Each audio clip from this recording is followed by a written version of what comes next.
बोलेंगे कैसे? तो संत राधा स्वामी साहब के वचन में है, बंधन के विषय में समझाते हैं। पहला बंधन पड़ा देह का, दूसर क्रिया जान, तेसर बंधन पुत्र विचारो, चौथा नाती मान। नाती के फिर नाती हो गए तब को कौन ठिकान, चौलन पचलन सत्रन असी बांध लियो गाढ़े बंधन आ। बहुत सारे बंधन का बखान किया गया है, लेकिन पहला बंधन है देह का बंधन। शरीर के बंधन में हम लोग बंधे हुए हैं। शरीर के बंधन में नहीं आते तो संसार का बंधन चढ़ता, पत्नी का बंधन, बेटा बेटी का बंधन, धन संपत्ति का बंधन, मान प्रतिष्ठा का बंधन, सगे संबंधियों का बंधन, घर मकान का बंधन। तो मूल रूप में है यह सब बंधन उत्कोच वाला बंधन है। उत्कोच सब संस्कृत का है, ऊपर से चढ़ा हुआ बंधन है, लेकिन मूल रूप में जो बंधन है वह देह का बंधन है। पहला बंधन पड़ा देह का। शरीर है 5, स्थूल, सूक्ष्म, कारण, महाकारण, 4 जड़ शरीर है, एक है केवल चेतन शरीर। 3 पर्दे हैं, अंधकार का पर्दा है, प्रकाश का पर्दा है और शब्द का पर्दा है। इतने पर्दे के नीचे हम जीवात्मा हैं, ध्यान से सुनेंगे। और इतने पर्दे के ऊपर परमात्मा है। कहिए खाली बाहरी पूजा पाठ से, अगरबत्ती घुमाने से, गुरु महाराज के आगे, देवी देवताओं के आगे फूल चढ़ाने से ये बंधन समाप्त होगा? आपको भूख लगी है या किसी व्यक्ति को भूख लगी है, 25 को परोठा पेट पर बांध दिया जाए और कहा जाए आपकी भूख मिट गई, क्या कहेगा? हमारी भूख समाप्त हो गई। हम लोग यही काम में लगे हुए जिंदगी भर, वर्षों से लगे हैं। शुक्रवारी बाहरे में करते हैं, मंगलवारी बाहरे में, सावन में देखिए भदवड़िया बवाली सबको बोल बम बाहरे में, कोई वसरे पर कोई दूसरे पर पानी चढ़ा करके भागते हैं बाहरे में। इस तरह की भक्ति से कल्याण होने वाला नहीं है। परमात्मा और जीवात्मा आपके अंदर में है, प्राप्त करने वाला प्राप्तक दोनों आपके अंदर में है। इस बंधन से छूटना चाहते हैं, यह बंधन कब तक रहेगा हम आप पर? और दुख जब तक बंधन में रहेंगे तो दुख में रहेंगे। गुरु महाराज कहते हैं, अषाढ़ गाढ़ अंधार घट में जाते दुख अपार है। जब तक आंखें बंद करके देखिए अंधकार मालूम पड़ता है, आषाढ़ महीने जैसा अंधकार। जब तक अंधकार मंडल में रहेंगे तब तक कपाल पर दुख का पहाड़ रहेगा। गोस्वामी तुलसीदास जी महाराज कहते विनय पत्रिका में, दुख क्यों है, हम लोग दुखी क्यों हैं?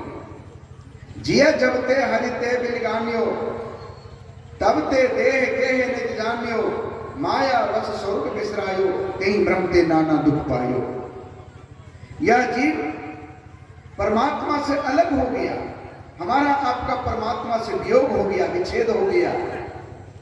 जैसे बच्चा, यही भेला में आरती के बाद देखिए भीड़ हो जाती है, बच्चा अपने मालिक से, अपने पिता से बिछुड़ जाता, माँ बाप से। इसी सत्संग के मेला में बच्चा रोता है, स्वयं सेवक रोते हुए बच्चे को कार्यालय में ले जाते हैं और अनाउंस करवाते हैं। बच्चा का नाम पता पूछते हैं, पिता का नाम अनाउंस करवाते हैं। वह बच्चा तब तक रोते रहता है जब तक उसका पिता उसको नहीं मिल जाए। लाख रुपए के लिए बच्चा चुप नहीं होगा। उसी तरह आत्मा रूपी बच्चा परमात्मा रूपी पिता से बिछुड़ गया है। आप कुछ भी संसार में बन जाइए, शांति नहीं मिलेगी। आत्मा रूपी बच्चा को परमात्मा रूपी पिता से मिला दीजिए, शांति मिल जाएगी। कैसे मिलाएंगे? और परमात्मा से हम अलग हो गए, शरीर के बंधन में आ गए, अब भूल गयो घर आदि अपना, अब भव में सुधी गई हरि। हमारी सुधी बुद्धि सब खो गई, इसलिए दुख लगा हुआ है। और दुख क्या है? सबके अंदर विषय की आग भड़क रही है, तृष्णा की, कामना की, वासना की आग में सब लोग जल रहे हैं, सब लोग। मैं एक दिन आश्रम में बैठा था, देखा गला में घाव, कुत्ता छटपटाता हुआ आया, कभी गैरेज में गाड़ी के नीचे घुस जाए, 2 मिनट से ज्यादा नहीं रहे, 2-3 मिनट रहे फिर निकल जाए, कभी चौकी की तरफ, कभी वहां छटपट छटपट करता फिरे। शांति पाने के लिए जहां तहां जाए, लेकिन शांति तो मिलेगी। एक जगह सत्संग करने गए थे, तो घर भैया अपने लड़के से कहा कि ये बिछावन लगाओ, लंबा दरवाजा था, लंबा चौड़ा। तो घर भैया कहा अपने लड़के से चटाई भी उतार लो, माई लोग चटाई बिनकर रखते हैं काश की, मुड़िया मुड़िया। तो लड़का गया चटाई उतारने, लोग बढ़ेगा तो उसको बिछा देना। तो जैसे चटाई उठार कर कंधे पर लिया, इस सैकड़ों की संख्या में बिरनी उसके पीछे पीछे पीछे बिरनी भनौनाने लगी। बिरनी को देख करके लड़का भागा तो हल्ला किया तो मैं देखा कि भाई हल्ला क्यों करता है। बंगला से बाहर निकला, देखा भाग रहा है, चटाई लिए भाग रहा है, बिरनी पीछा कर रही है। तब गौर से देखा कि बिरनी पीछा करे कारण क्या है, तो बिरनी का घर उसी चटाई में था। भाग तो रहा था लेकिन चटाई लिए कि भाग रहा। तब मैंने कहा अरे सुनो, चटाई लेकर तुम चौगुनी बोगड़ भी पार कर दो तो बिरनी पीछा छोड़ने वाली नहीं है, भागो कि चटाई फेंक करके भागो कि बिरनी का घर उसी में है। चटाई फेंक करके भागा, धीरे धीरे बिरनी शांत हो गई। हम लोगों की भी यही दुर्दशा है। बाहरी पूजा पाठ, तीर्थों में भ्रमण, पूजा पाठ जो भी करते हैं, इस शरीर पे चटाई में घुसिए के करते हैं। इसलिए दुख रूपी बिरनी, कर्म रूपी बिरनी पीछा करती रहती है और मौका देख करके बस काट लेती है, समस्या खड़ी हो जाती है इन्हीं सारे दुखों से। वही कुत्ता जो है छटपट छटपट करता था, क्यों? घाव के दर्द से, घाव में कीटाणु काटता था। शांति पाने के लिए जहां तहां जाता था कुत्ता, ये शांति मिल नहीं रही थी। इसलिए दिनकर कवि ने बड़ा अच्छा लिखा है, महाप्रलय की ओर सभी को इस मरु में चलते देखा, किससे लिपट जुड़ा था सबको इस ज्वाला में जलते देखा। अंतिम बार चिता दीपक में इस जीवन को बदलते देखा, चलते समय सिकंदर सी विजयी को करमलते देखा। रोते जग की अनित्यता पर सभी विश्व को छोड़ चले, कुछ तो चढ़े चिता की रथ पर, कुछ कब्रों की ओर चले। रुकान पल भर मित्र पुत्र माता से नाता तोड़ चले, लैला रोती रही पर कितने मजनू मोह चले। मरते कोमल वत्स यहाँ बचती न जवानी परदेसी, माया किस मोहक मन की क्या कहूं कहानी परदेसी। इन्हीं सारे दुख से दुखी देखकर, जीव को तड़पते हुए देख करके भगवान ब्रह्मा भगवान शिव के पास गए। कहे देवादिदेव महादेव, हरदम आप समाधि में लीन रहते हैं कि जीव मेरी संतान दुख से पीड़ित है, इस दुख से कैसे छूटेंगे? आपको समाधान मिल गया है, आप हमें भी दुख से निकलने का समाधान बताइए।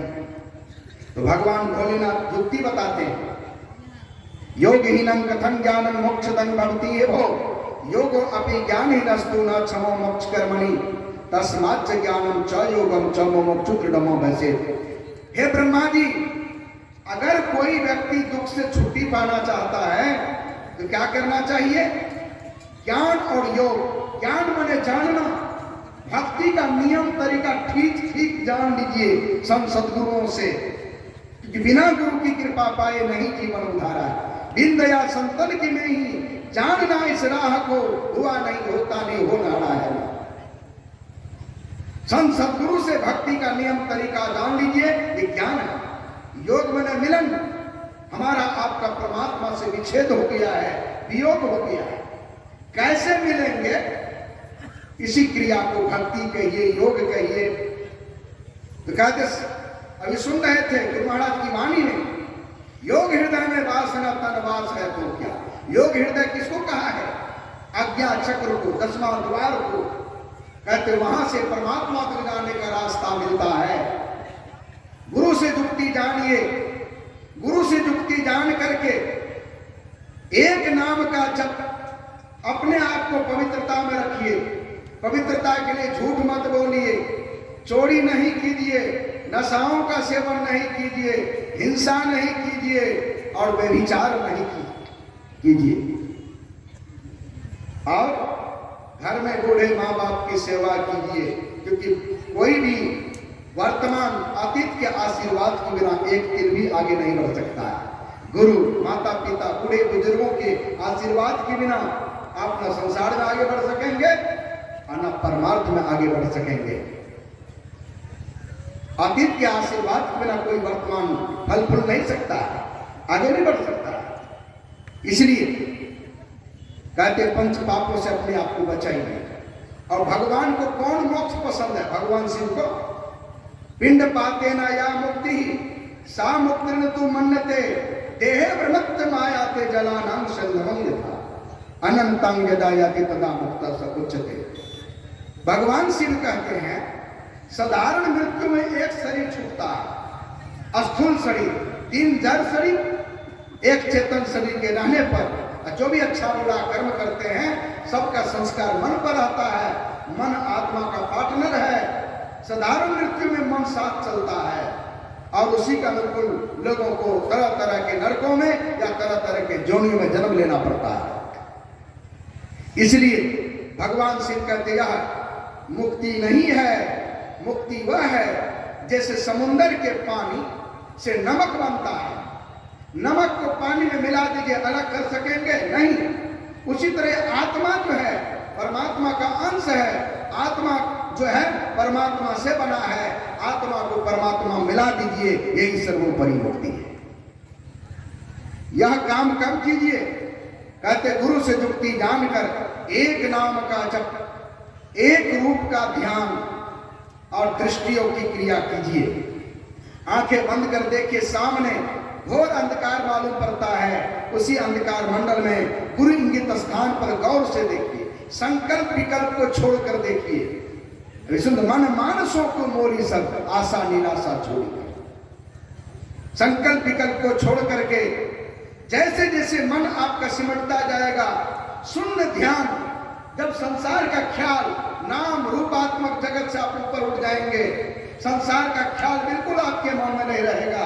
आपका मन शून्य खाली हो जाएगा। तो शून्य ध्यान सबके मन माना, तुम बैठो आत्मस्थाना। आपका ध्यान बनने लग जाएगा।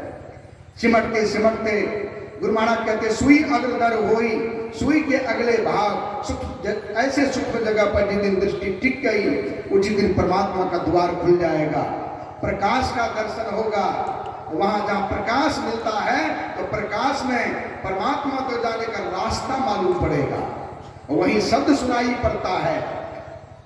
प्रकाश और शब्द के सहारे जीव चलते चलते 4 जड़ शरीर, एक चेतन शरीर। कहते हैं ध्यान अभ्यास करो सत सद ही, चातक दृष्टि बनाई हो, लखत लखत छवि बिंदु प्रभु की, ज्योति मंडल धचधाई हो, राम नाम धुन सत धुन सारा, शब्द केंद्र ते आई हो, ता धुन भजत मिलो प्रभु से निज आवागमन नसाई। घट तम प्रकाश वो शब्द पट त्रय, जीव पर है छा रहे, कर दृष्टि ध्वनि योग साधन ये हटाना चाहिए। इनके हटे माया हटेगी, प्रभु से होगी एकता, फिर द्वैतता नहीं कुछ रहेगी, स्मरण कट जाएगी पूर्ण विश्वास के साथ। फिर भगवान ब्रह्मा जी ने पूछा मरने के बाद लोग कहाँ जाते हैं? तो भगवान शिव ने कहा चित्त में जो जो भावनाएं करता है जीव, वही वही जोनी में जन्म लेता है अंतिम समय। हमारे पूर्णिया जिला की घटना है, बराबर कई बार सुने होंगे, मैं भी सुनाता हूँ। एक जमींदार आदमी गुरु महाराज से दीक्षित थे, ध्यान भजन करते थे। एक कुछ दिन से उनके मन में बात चल रही थी, हमारे पास बहुत जमीन है, 2, 4, 5, 10 बीघा में आम का बागान लगा देंगे तो सुविधा होगी। लगाएंगे, लगाकर सोच सोच करके वह रह गया, लगाया नहीं। जब बीमार पड़ा, देखा अब हम नहीं बचेंगे, तो जब ध्यान न करना चाहिए, वह क्या कहता हम तो जा रहे हैं, लगता अब हम बचेंगे नहीं, आम का बागान तो लगाए नहीं, आमे आम कह करके मर गया। उनका दाह संस्कार हुआ, उनका क्रियाकर्म हुआ। उनके लड़के लोग जब कुप्पा घाट आश्रम गए तो कहा मेरे पिताजी का हुजूर देहांत हो गया। गुरु महाराज से सुनाए, हुजूर बरखी के अवसर का हमको सत्संग का समय दिया जाए। तो गुरु महाराज समय निर्धारित कर दिए। वार्षिक श्राद्ध करने के अवसर पर गुरु महाराज गए। गुरु महाराज उनके यहाँ सत्संग सुबह का समाप्त हुआ। गुरु महाराज ने उनके लड़के को बुलाया, कहा कि सुनो अपने पिता को कहाँ जलाया था? कहा सामने खेत में। कहा चलो देखेंगे। जब वहां देखने गए तो जंगल था, उसी जंगल में साड़ा पर आम का गाछ था एक साल भर का। गुरु महाराज आम गाछ को पकड़ करके उदास हो गए, सोच करने लगे, रोने लगे। दोनों लड़का दौड़ कर आया, गुरु महाराज से हाथ जोड़ कर कहा मुझसे कोई गलती हो गई, कोई भूल हो गई तो क्षमा कर दीजिए, आप क्यों रो रहे हैं? कहा कि देखो जो कोई दीक्षा लेकर के ध्यान भजन करता है, स्त्री हो या पुरुष, वो मेरे पुत्र और पुत्री के समान है।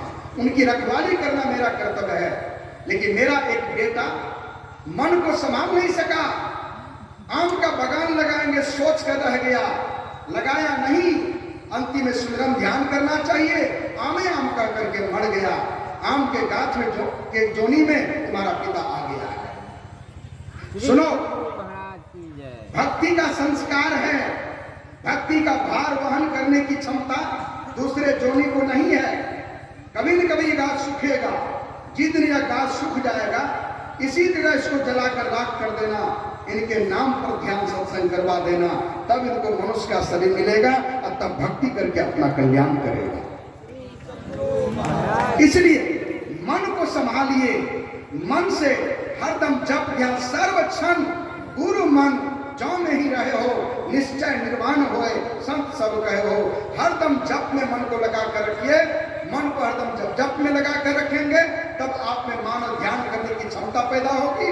मानव ध्यान जब ठीक ठीक बन गया तब दृष्टि योग करने की क्षमता पैदा होगी, तब दृष्टि योग में सफल हो सकेंगे और तब पूरा संत मत को आप ठीक ठीक समझ सकेंगे और तब संत मत का श्री सत्संगी बन सकेंगे।